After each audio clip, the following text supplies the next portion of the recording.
Essa é a explicação que nós vamos dar para a aula de tecnologia de panificação, né, entrando na nossa disciplina de industrialização de grãos, cereais e derivados.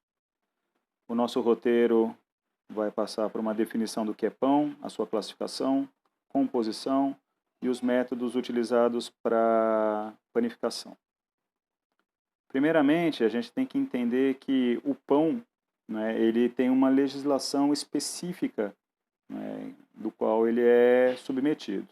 Né. Qualquer produto industrializado, né, ele segue alguma legislação, seja por parte do MAPA, né, do Ministério de Abastecimento, Pecuária, né, da Agricultura e Pecuária, ou seja da Anvisa, né, que é da Agência Nacional aí de Vigilância Sanitária, né, através das suas RDCs, né, instituindo, né, justamente alguns pareceres técnicos sobre alguns produtos. E com o pão não seria diferente. Então, a legislação que toca ao pão ela é de 2000, né, de outubro de 2000, então relativamente não é tão antiga, ela tem cerca de 20 anos. Tá? Então, pão, segundo a legislação, o que é? Ele é um produto que depois de ser submetido à cocção, o que é a cocção? É o cozimento. No nosso caso, no nosso fluxograma, ele vai receber o nome de forneamento ou assamento. Tá? Então, é o produto que depois de passar por cocção e respeitada algumas condições tecnologicamente adequadas, né, de uma massa fermentada ou não, né, podendo conter alguns ingredientes. Dentre esses ingredientes, ela cita farinha de trigo ou outro tipo de farinha, seja farinha de vegetais, de tubérculos, rizomas, né? E pode ser ou não acrescentada de glúten. Né? Então, se for uma farinha que não possui proteína formadora de glúten, eu posso adicioná-la no processo. Né? Adicionado também acrescentado de água, podendo conter outros ingredientes. Então, segundo a legislação de 2010, essa RDC 90, pão é isso. Tá? É um produto. Antes dele passar então por cocção, ele é só uma massa. Né? O pão mesmo vai ser depois que ele passar pelo processo de cocção. Segundo essa legislação, essa RDC, os pães eles são classificados em alguns tipos de pães. Né? Ele é classificado em pão ázimo, que vocês conseguem ver pela seta, que em alguns lugares a gente chama de pão de Cristo. Né? O pão de Cristo, por exemplo, é um estilo de pão ázimo, ou aquele pão folha, pão pita, aquele pão árabe, né, vendido em supermercados, enfim, padarias também, é um pão ázimo. O que é esse pão ázimo, então? Ele é um produto, né, preparado com farinha de trigo, água e sal, onde não vai o acréscimo de fermento, apresentando aí sob a forma de lâminas finas. Né? Tem o pão francês, pão de forma, pão integral, né? Lembrando, como a gente já viu nas aulas anteriores, né, que quando eu tenho alguma coisa denominada integral, é que dos três constituintes, no caso de um cereal que é endosperma, farelo e gérmen, o integral quer dizer que eu não tirei nenhum desses componentes do meu produto. Então, farinha integral, né, seja ela de trigo, seja ela de qualquer outro cereal, é aquela farinha onde eu utilizo o farelo, onde eu utilizo o gérmen juntamente com o endosperma. Então, o que seria um pão integral? Um pão integral é um produto preparado no mínimo com 50% de farinha integral, tá? Então, e o resto com outro tipo de farinha. Pão de forma, né? Eu tenho esse pão de forma, ele é bem conhecido nosso. Ele pode ser um pão de leite, né? Enfim, ele é um produto obtido aí em umas formas untadas com gordura, onde resultado eu tenho um pão com casca fina, ele é macio, grande quantidade de miolo, a gente vai estar vendo isso nos próximos slides também. Né? Eles também são classificados em panetone, grissini, torrada. Aqui nessa legislação fala sobre a farinha de pão, né? Também conhecida, né, como farinha de rosca. A legislação ela vai falar também que a composição do meu pão ela é dividida em dois tipos. Não é? Eu vou ter aí ingredientes que são tidos como obrigatórios e ingredientes classificados como opcionais, né? Então, os ingredientes obrigatórios, segundo a legislação, são 3: farinha, água e fermento, né? Os ingredientes opcionais são todos os outros: ovos, leites, não é? Açúcares, sal, óleos, gorduras, não é?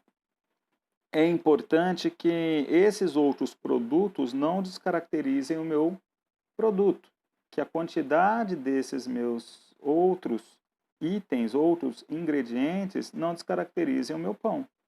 Tá? É muito importante eu ter isso bem claro, tá bom? Então, nesse slide nós conseguimos aí perceber que o fluxograma meu, né, ele é dividido em alguns blocos, começando por pesagem dos meus ingredientes opcionais e obrigatórios. Depois dessa pesagem eu teria aí um outro bloco que é a conferência desses ingredientes. Depois ele vai passar por amassamento. O que é o amassamento? É a mistura, não é? Ele vai passar justamente por uma masseira, por uma misturadora, né? Seja ela lenta, né, média ou uma misturadora rápida. Depois disso, né, vai passar pela divisão, lembrando que antes, depois que ela misturou, desenvolveu o glúten, né, teve um formato, um aspecto liso da minha massa, né, eu vou proceder ao descanso e depois desse descanso a divisão. Dividir a massa, né, de acordo com os tamanhos que eu quero, seja 50 gramas, 100, 150, enfim, o peso final do meu pão, eu vou bolear, né, depois dar um formato abaulado à minha massa, né, em formato de bola, né, e depois disso vai passar por um novo descanso, né, descanso da minha rede proteica, depois modelagem, depois da modelagem fermentação, cozimento, e aqui no cozimento você pode colocar como forneamento, né, ele vai passar pelo forno, e antes dele ser armazenado, ele vai passar por dois outros blocos, vamos colocar. Então, entre o forneamento, o cozimento e o armazenamento, existem dois outros blocos, que é resfriamento desse meu produto, resfriamento do meu pão, embalagem e depois armazenamento. Então, os outros dois blocos é resfriamento e embalagem. Ok? Para eu entender um pouco mais sobre os métodos utilizados para a produção do meu pão, né, vou entender que os meus métodos eles podem ser classificados como métodos diretos, né, enfim, métodos indiretos. Então, o primeiro método que a gente vê aí, ele é o método direto convencional, né, e segundo nós podemos ver aí na parte do nosso slide, né, ele é o mais utilizado no Brasil. Fora essa parte de ser mais utilizado do Brasil, ele vai ser dividido em 3 operações básicas: a formação da minha massa do meu pão, a fermentação pelo qual ela vai passar e a cocção. De novo, a palavra cocção me remete a forneamento, tá? A estruturação aí do meu pão propriamente dito, né? Então, todos esses ingredientes eles vão ser misturados em uma única etapa. Esse tempo vai ser variável. Eu vou entender que ela vai ser, né, misturada até obter uma aparência lisa, com elasticidade, com extensibilidade, né? E isso vai ser determinado pelo técnico, né? Pelo padeiro, enfim, pelo técnico, pelo profissional. A ordem da adição desses ingredientes pode variar, mas nos vídeos vocês vão ver que normalmente nós colocamos primeiramente os ingredientes secos para depois colocar os úmidos, tá? De maneira a poder, enfim, homogeneizá-lo, tá? Normalmente a gordura é colocada por último, tá? Passado mais ou menos 50% do tempo total. Ela vai... O que isso quer dizer? Então, ela vai ficar misturando os meus ingredientes durante 10 minutos, eu acrescento a minha gordura depois de 5 minutos que a minha massa está sendo misturada. A melhor temperatura para a fermentação ela é entre 25 e 26 graus. Quando eu desejo acelerar essa fermentação, né, eu posso ultrapassar os 28, mas não passar dos 30. Normalmente esse tempo vai variar de 30 minutos a 4 horas, dependendo de temperatura, do tipo de pão, da força da farinha, né? Tudo isso é importante para entender quanto tempo de fermentação a minha massa vai, enfim, vai passar, tá? Então, é interessante saber que esse método de panificação é o que leva mais tempo de fermentação quando comparado aos outros métodos, tá? E pode haver, aqui é escrito como reamassamento. O que é esse reamassamento? Esse reamassamento eu tenho 50 quilos de massa, por exemplo, ela começou a fermentar da minha mesa, produzindo gás carbônico, eu posso amassá-la novamente para ter um melhor rendimento, uma melhor eficácia no meu processo de divisão, tá bom? Ou assim, eu posso batê-la agora, mas trabalhar com essa massa só dali 6 horas, 8 horas, batendo novamente. Não tem problema nenhum. O outro método, ele já é chamado método esponja. Esse método esponja ele é feito em 2 etapas. É conhecido como método indireto.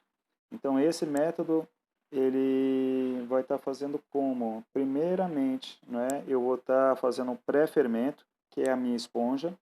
Eu vou colocar de 50% a 75% da minha farinha, uma grande quantidade de água e vou deixar essa massa pré-fermentar. Daí, depois desse tempo, eu vou estar colocando os meus outros ingredientes. Então, farinha, todo o restante da minha farinha, os outros ingredientes não obrigatórios. Ovos, gordura, açúcar, corantes e por aí vai. Tá? Nesse caso específico, o método esponja, temperatura de fermentação vai variar entre 23 e 26 graus. O tempo necessário é de 3 horas e meia a 5 horas, tá? Para essa esponja. Isso normalmente vai fazer com que essa esponja alcance de 4 a 5 vezes o volume original. Tá?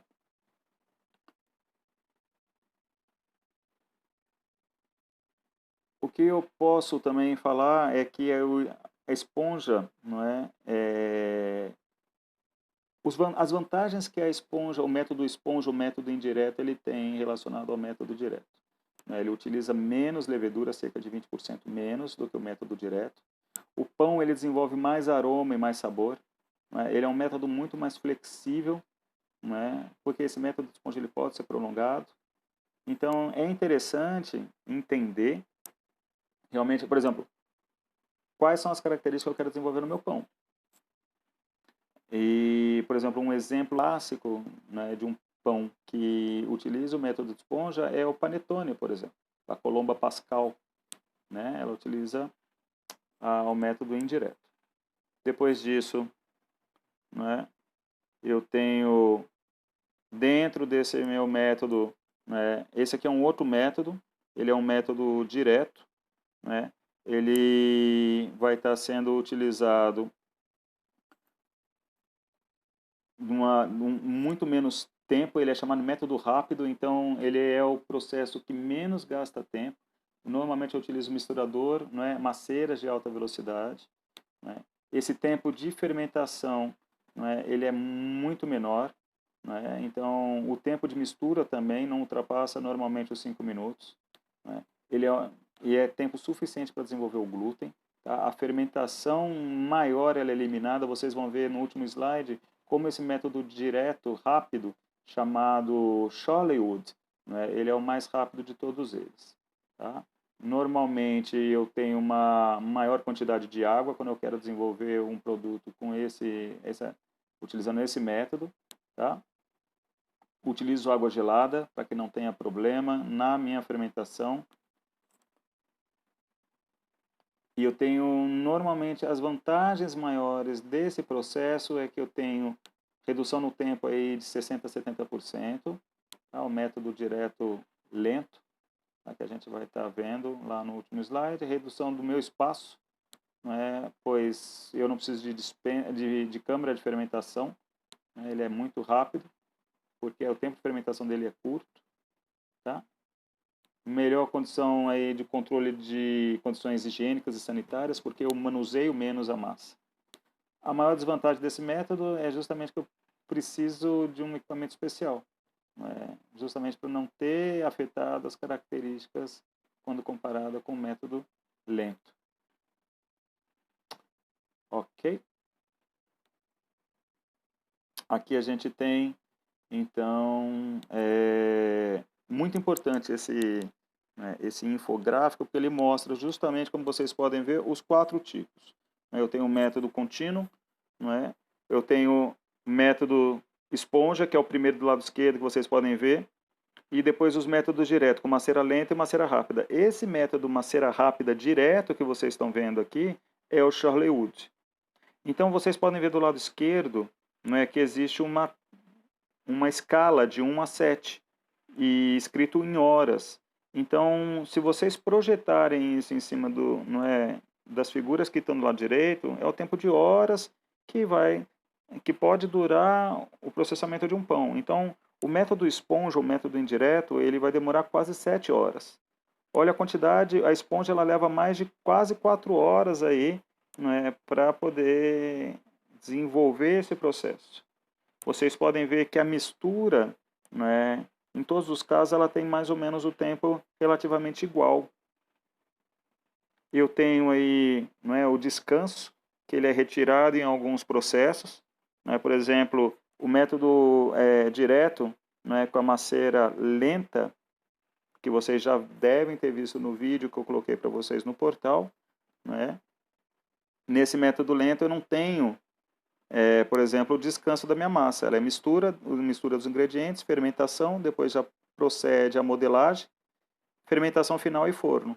Esse é o clássico, né? Tá? Vocês conseguem dar uma olhada. E o outro, por último, contínuo, que é utilizado em grandes indústrias, eu já tenho, né, a utilização de fermento líquido, né? Eu já tenho, por exemplo, eu não tenho a parte de modelagem. Já vê que é tudo já muito mais integrado. Porque não existe o processo, não é um processo descontínuo, ele é contínuo. Então ele começa numa parte da esteira e só vai parar quando? Lá quando ele estiver sendo resfriado para ser embalado. E depois mandar para a expedição. Tá? Não existe uma porta de um forno que abre, fecha, espera, uma porta de uma câmara de fermentação que abre e fecha. Isso é batelada ou descontínuo. Ok? Então, para a gente poder finalizar, né, essa parte toda, eu posso, para vocês entenderem um pouquinho melhor, a gente pode passar, né, por uma descrição de cada etapa. Né? Então, quando eu faço a mistura dos meus ingredientes, que aí está como amassamento, né, é justamente a mistura dos meus ingredientes, farinha, água, fermento, sal, de acordo com o método vai variar. Né? Se for esponja, uma parte dos meus ingredientes, se for um método direto, todos os meus ingredientes. Né? Os aditivos eu posso colocar também, né? Eu vou colocar no final ou no início, de acordo com o que foi estipulado na ficha técnica. Eles são ingredientes em menor proporção.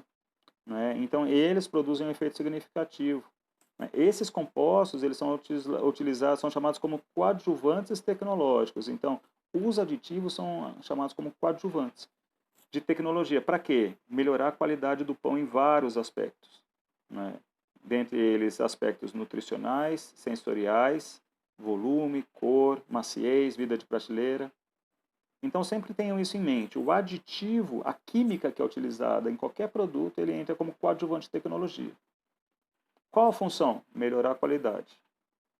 Beleza? Que aspecto da minha qualidade? Aspecto nutricional, sensorial, vida de prateleira, dentre outros.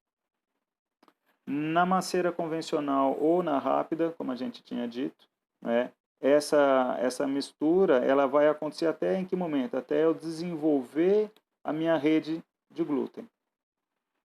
Tá? Como a gente vai ver nos próximos slides aí. Beleza?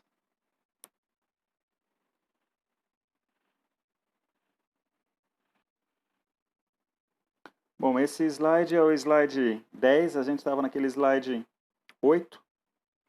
E eu acho que a gente pode continuar daqui para poder falar desse fluxograma, desses blocos, né, individualmente, com a descrição dessas etapas. Né? Então aqui a gente consegue ver, né, começando pela mistura, fermentação principal, divisão, e a gente vai estar falando um pouquinho de cada um. Começando então pela mistura, né, como eu já tinha começado a falar com vocês, né, tudo aquilo que vai estar envolvendo. Aí vai começar a formação do meu glúten, lembrando que glúten ela é proteína insolúvel, né? No caso da farinha de trigo, gliadina e glutenina, que a partir do momento que eu coloco água e trabalho mecânico, eu vou desenvolvendo esse glúten.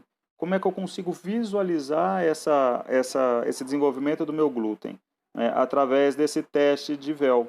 A minha massa ela vai, ser esticada e não vai rasgar.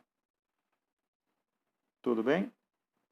Na minha fermentação, no meu primeiro estágio aí de fermentação, enfim, aqui coloco a fermentação principal, se vocês verem aqui, então eu tenho fermentação principal e depois tenho fermentação secundária, Então essa fermentação principal pode chamar de primeiro estágio de fermentação. Os pães, as bolas de massa, acabadas, elas são colocadas em tabuleiros e vai ter aí 20 a 30 minutos, dependendo do meu processo utilizado, ou do meu método de panificação utilizado. Aqui eu vou complementar a minha mistura de forma a desenvolver a minha rede de glúten. Vou ter a formação de alguns compostos responsáveis por aroma e sabor. Então, como assim? A minha água que tem na minha massa, quando eu junto com gás carbônico produzido, eu vou ter ácido carbônico, por exemplo. Então, a minha massa vai ter um abaixamento de pH, se tornando o quê? Se tornando mais ácido. Então, conforme a fermentação ela vai progredindo, a minha massa de pão vai ficando mais ácida. Então, o meu pH vai ficando mais baixo. E com isso a minha rede de glúten também vai sendo fortalecida. Esse tempo de crescimento ele vai ser variável conforme a quantidade de levedura. As leveduras é justamente os micro-organismos responsáveis, os Saccharomyces cerevisiae, responsáveis justamente pela fermentação da minha massa, pela utilização dos açúcares encontrados na minha farinha. E o açúcar que tem no meu amido, como vocês sabem, é a amilose. Então, principalmente isso. Então, a partir do momento que eu vou sovando, no meu processo de fermentação, fazendo as dobras também, ela vai colocando esses gases para fora, homogeneizando a temperatura. Como assim? Produção, a fermentação ela é uma reação exotérmica, então ela libera calor. Tá? É importante a gente entender isso. Depois desse estágio primeiro, da minha fermentação, ele vai passar por divisão das massas. Então eu vou estar lá na minha maceira, vou colocar 20 quilos, 10 quilos, 50 quilos, 1 tonelada. Então eu preciso proceder agora à divisão. Essa divisão da minha massa, nos tamanhos que vão ter os meus pães, ela pode ser aí manual, pode ser mecânica, vai fornecer para a minha massa uma uniformidade no tamanho. Beleza? O boleamento é justamente da forma de bola, a minha massa que foi dividida. Então esse boleamento pode ser manual, pode ser mecânico, vai dar forma arredondada à massa. Vai ser importante para que depois ela possa... Aqui ela está como fermentação secundária, mas na verdade seria modelagem. Tá? Trocada. Então daí eu teria a minha modelagem e depois a minha fermentação secundária. Então depois mudem aí na ordem do slide de vocês. Nessa modelagem, então, eu vou ter mais uma perda parcial do meu gás, uma desgaseificação. Então, preciso tomar cuidado com a pressão exercida na modelagem. O equipamento utilizado é uma modeladora, vocês vão estar vendo aí no vídeo de equipamentos, depois na parte de processo, quando a gente upar o vídeo de processamento do meu pão. E ele vai passar depois por fermentação secundária. Tá? Essa fermentação secundária pode durar aí 1 hora, de 1 hora a 3 horas, tá? Que já é o meu último momento antes de acontecer o que? Aqui é a foto no slide de uma modeladora, a gente vai estar vendo no vídeo o seu funcionamento melhor. Aqui ele coloca uma fermentação final. né? Então, no caso, ele vai falar que o Tzinho aqui é tempo, o Tzão é temperatura e o R é umidade relativa. Tá? Então, eu vou ter aí uma variação, um range no meu tempo de 45 a 75 minutos, temperatura de 25 a 40, sendo 40 muito grande já, tá? Já nem é recomendado demais isso. Umidade relativa 75 a 90. Por que essa umidade? Justamente para que não aconteça o ressecamento do meu pão. Tá? Então aqui eu tenho o modo contínuo pelas esteiras, que vocês vão estar vendo melhor lá na parte dos vídeos também, e o forneamento. Então o forneamento, no meu processamento, no meu fluxograma, ele vai estar sendo antes então da parte de resfriamento e embalagem. A temperatura utilizada vai ser 200, entre 200 e 280 graus Celsius. Vai haver aí um aumento, né, da minha massa, não é o que a gente chama de salto de forno. É aquele momento que você coloca o pão e passado mais um tempo parece que ele aumenta mais de volume, tá? E o meu amido vai gelatinizar, não é? O meu glúten, que é a minha proteína, vai coagular, então o meu miolo vai começar a ser formado, tá? Redução de água aí na minha crosta. E a partir do momento que essa água na minha crosta começar a reduzir, eu vou ter a formação da minha casquinha, tá? Por causa da minha reação de Maillard. Ou da minha reação de caramelização, fazendo com que o meu pão comece a obter as cores douradas tão bonitas que a gente deseja. Beleza? É importante, a variação, existe uma variação de tempo entre 15 a 45 minutos, vai depender do que esses pães têm como ingredientes, vai depender do tamanho do meu pão. Né? É importante lembrar que o meu pão ele é considerado impróprio para consumo quando eu fizer o uso de alguns elementos que eles não são saudáveis, né? São nocivos à saúde, né?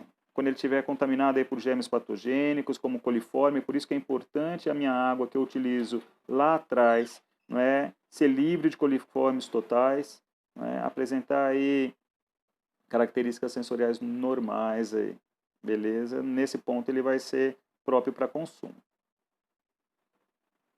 Aqui eu tenho dois tipos de fornos, o forno não é por batelada, como eu tinha falado para vocês, onde ele tem várias câmeras, do lado esquerdo, superior esquerdo, e o forno contínuo, não é bem grande horizontalmente falando aí. Depois o resfriamento, até 30 graus, pode acontecer isso por coolers, né, por resfriadores ou por estantes, nas estantes. Não é? Esse tempo ele varia de 50 a 90 minutos. E depois a embalagem. Ok?